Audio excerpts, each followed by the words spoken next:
আসসালামু আলাইকুম সুপ্রিয় দর্শক সবাই কেমন আছেন? চলে আসলাম আগামীকাল শুক্রবার 5 জুন 2026 দেশের উপর তীব্র ঝড় বৃষ্টি, কালবৈশাখী, শিলাবৃষ্টি, ঘূর্ণিঝড় এবং ভারী থেকে অতি ভারী বৃষ্টিপাতের আবহাওয়ার আপডেট নিয়ে। এবার আবহাওয়ায় আসতে যাচ্ছে বিরাট বড় পরিবর্তন।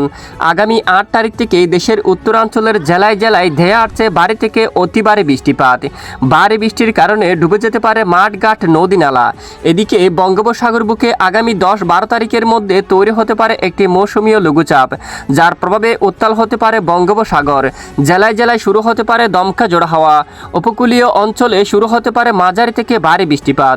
প্রিয় দর্শক, আজও আগামীকাল আগামী 24 থেকে 48 ঘন্টায় কেমন থাকতে পারে দুই বাংলার আবহাওয়া? দেশের উত্তরাঞ্চল থেকে শুরু করে দক্ষিণাঞ্চল, ভারতের পশ্চিমবঙ্গ সহ উত্তরবঙ্গ, আসাম, ত্রিপুরা, মেঘালয়, মিজোরাম সহ সারা দেশের কোন কোন জেলাগুলোর উপর হতে পারে ঝড় বৃষ্টি, নিম্নচাপের সতর্কতা রয়েছে কোন কোন জেলায়, তা জানিয়ে দেওয়া হবে ভিডিওটির মাধ্যমে। তো ভিডিওটি না টেনে শেষ পর্যন্ত দেখবেন। ভালো লাগলে লাইক করে চ্যানেলটি সাবস্ক্রাইব করে পাশের বেল বাটনে ক্লিক করে রাখবেন। আর ভিডিওটি আপনি কোন জেলা থেকে সরাসরি লাইভ দেখছেন কমেন্ট করে জানিয়ে দিন। দর্শক, এই মুহূর্তে সরাসরি আমরা চলে আসলাম আজকের 4 জুন উপগ্রহ স্যাটেলাইট ইমেজের উপর। বর্তমান দেখা যাচ্ছে দেশের উত্তরাঞ্চলে ব্যাপক আকারে সক্রিয় হয়ে উঠেছে মেঘ বৃষ্টি। ময়মনসিংহ বিভাগের বেশ কিছু এলাকায় ইতিমধ্যে ব্যাপক বজ্রবাহী মেঘ তৈরি হচ্ছে এবং এদিকে কিশোরগঞ্জ, কাপাসিয়া অঞ্চল, লাখাই, মাদাম এবং এদিকে মৌলভীবাজার, সিলেট বিভাগের বেশ কিছু অঞ্চলে আকাশ মেঘলা রয়েছে, সঙ্গে ব্যাপক বজ্রবিদ্যুৎ সহ বৃষ্টিপাত হতে পারে। এছাড়া ঢাকা সহ খুলনা, বরিশাল আকাশ প্রায় পরিষ্কার এবং তীব্র ব্যবসা গরম কিন্তু অনুভূত হচ্ছে। এদিকে চট্টগ্রাম বিভাগের বেশ কিছু এলাকায় আকাশ পরিষ্কার রয়েছে এবং তীব্র ব্যবসা গরম অনুভূত হচ্ছে। পশ্চিমবঙ্গের বেশিরভাগ এলাকায় তীব্র ব্যবসা গরম অনুভূত হচ্ছে। তো কবে থেকে হতে পারে বৃষ্টিপাত? আসুন আমরা সরাসরি চলে যাই মেঘ বৃষ্টির আপডেটে। তো দেখুন, আগামীকাল শুক্রবার বিশেষ করে 5 জুন নাগাদ বিশেষ করে সারা দেশের বেশ কিছু এলাকায় আকাশ আংশিক মেঘলা সহ পরিষ্কার থাকতে পারে। তবে আগামীকাল থেকে ধীরে ধীরে আবহাওয়ায় কিছুটা পরিবর্তন আসতে পারে। দেশের উত্তরাঞ্চলে বেশ কিছু এলাকায় আকাশ মেঘলা থাকতে পারে। এদিকে ঢাকা, ফরিদপুর, শাইলকুপা, পাবনা, নাগারপুর এবং এদিকে সিরাজগঞ্জ, সিংড়া, বগুড়া, সরিষাবাড়ি, ময়মনসিংহ এখানে বেশ কিছু এলাকায় আকাশ মেঘলা হতে পারে, সঙ্গে কিছু কিছু এলাকায় ব্যাপক বজ্রবিদ্যুৎ সহ বৃষ্টিপাত হওয়ার সম্ভাবনা থাকবে। এদিকে রয়েছে ময়মনসিংহ, কিশোরগঞ্জ, মাদান, বাগমারা, বিশনবাপুর, সিলেট, মৌলভীবাজার, লাখাই এখানে অধিকাংশ এলাকায় উপর আকাশ মেঘাচ্ছন্ন থাকতে পারে, সঙ্গে তীব্র বজ্রবিদ্যুৎ সহ হালকা থেকে মাঝারি এবং কোথাও কোথাও ভারী বৃষ্টিপাত হওয়ার সম্ভাবনা থাকবে। আর এদিকে একদম দক্ষিণে বিশেষ করে শিবনগর, সুন্দরবন, হালদিবাড়ি এখানে, তারপর পিরোজপুর, মঠবাড়িয়া, কলাপাড়া, লালমোহন, বরিশাল, জালকাঠি, পটুয়াখালী এই অঞ্চলে আকাশ মেঘলা থাকতে পারে। তারপর এখানে রয়েছে ফরিদপুর, ঢাকা বিভাগের কিছু কিছু এলাকায় এখানে বিক্ষিপ্ত বজ্রবাহী মেঘ তৈরি হয়ে দুয়াক এলাকায় বৃষ্টিপাত হওয়ার সম্ভাবনা থাকবে। চট্টগ্রাম বিভাগের পাহাড়ি কিছু কিছু এলাকা জুড়েও বিক্ষিপ্ত বজ্রসহ বৃষ্টিপাত হওয়ার সম্ভাবনা থাকবে। এরপরে আগামী বিশেষ করে শনিবার 6 জুন নাগাদ উত্তরাঞ্চলে ব্যাপক আকারে বৃষ্টিপাতের এখানে বৃষ্টিপাত হওয়ার সম্ভাবনা থাকবে, যেমনটা ঢাকার দিকে এবং ধামরাই, তারপর দিকে নরসিংদী, কাপাসিয়া, বাঁশটাইল, নাগারপুর, এছাড়া টাঙ্গাইল, কালিহাটি, সিরাজগঞ্জ এই অঞ্চলের জলকাত্র, তারপর এখানে সরিষাবাড়ি এখানে বৃষ্টিপাত হওয়ার সম্ভাবনা থাকবে, যার কারণে তীব্র ব্যবসা গরম কিন্তু অনেকটাই কমে আসার সম্ভাবনা থাকবে।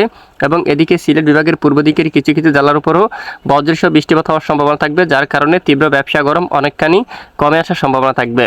এরপরে বরিশাল বিভাগের কয়েকটি অঞ্চলে বজ্রসহ বৃষ্টিপাত হতে পারে। এদিকে চট্টগ্রাম বিভাগের উপর তুলনামূলক বৃষ্টির মাত্রা খুবই কম থাকতে পারে। রবিবার 7 জুন থেকে বৃষ্টিপাত হওয়ার সম্ভাবনা দেখা যাচ্ছে। তখন কিন্তু চট্টগ্রাম, তারপর এদিকে রয়েছে ফটিকছড়ি, খাগড়াছড়ি, তারপর রাঙ্গামাটি এখানে কয়েকটি অঞ্চলে ব্যাপক বজ্রবিদ্যুৎ সহ হালকা থেকে মাঝারি ধরনের বৃষ্টিপাত হওয়ার সম্ভাবনা দেখা যাচ্ছে। এরপরে সোমবার 8 জুন থেকে যদি আমরা একটু দেখি, এখানে আবারও বিশেষ করে চট্টগ্রাম বিভাগের কিছু কিছু এলাকায় বজ্রসহ হালকা মাঝারি ধরনের বৃষ্টিপাত হওয়ার সম্ভাবনা থাকবে। এরপর মঙ্গলবার 9 জুন থেকে যদি আমরা একটু দেখি, উত্তরাঞ্চলে আবারও বৃষ্টি বলে আসতে পারে। তখন কিশোরগঞ্জ, কাপাসিয়া, লাখাই, মাদান, মৌলভীবাজার, সিলেট এবং বিশনবাপুর, সিরাজগঞ্জ এখানে বেশ কিছু অঞ্চলে তীব্র বজ্রবিদ্যুৎ সহ হালকা থেকে মাঝারি এবং কোথাও কোথাও ভারী বৃষ্টিপাত হতে পারে। সোমবার 8 তারিখ নাগাদ এখানে বেশ কিছু অঞ্চলে মাঝারি থেকে ভারী বৃষ্টিপাত হতে পারে। বিশনবাপুরের দিকে, তারপর রয়েছে বাগমারা, ময়মনসিংহ, সরিষাবাড়ি, মাদাম এই অঞ্চলে, লাখাই, মৌলভীবাজার এবং সিলেট, শিলচর এখানে বড়লেখা, হাইলাকান্দি, জাকিগঞ্জ, শিলচর এখানে পাইলাপুল এখানে অধিকাংশ এলাকায় মাঝারি থেকে কিছুটা ভারী বৃষ্টিপাত হওয়ার সম্ভাবনা থাকবে। তো এই হচ্ছে মূলত বৃষ্টিপাতের পূর্বাভাস। আর ইতিমধ্যে সরাসরি চলে যাব কেমন থাকতে পারে দিনের তাপমাত্রা।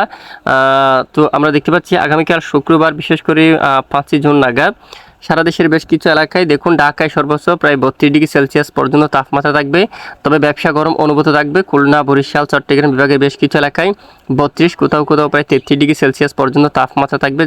এদিকে অনেক এলাকায় তীব্র ব্যবসা গরম অনুভূত হতে পারে। এছাড়া এদিকে রাজশাহী, রংপুর, ময়মনসিংহ এবং সিলেট বিভাগের বেশ কিছু এলাকায়ও দেখুন 32 ডিগ্রি সেলসিয়াস পর্যন্ত তাপমাত্রা থাকবে, সঙ্গে ব্যবসা গরম অনুভূত হতে পারে। এছাড়া এদিকে পশ্চিমবঙ্গের বেশিরভাগ জেলায় এদিকে প্রায় 37 এবং 38 এবং দামবাদের এদিকে প্রায় 39 ডিগ্রি সেলসিয়াস পর্যন্ত সর্বোচ্চ তাপমাত্রা থাকার সম্ভাবনা রয়েছে। আর বঙ্গোপসাগরের আপডেট যদি আমরা একটু দেখি, আপাতত বঙ্গোপসাগর একেবারে স্বাভাবিক অবস্থা রয়েছে। বিশেষ করে দেখুন উপকূলীয় অঞ্চলে ঘন্টায় 30 কিলোমিটার বেগে দমকা বাতাস প্রবাহিত হচ্ছে।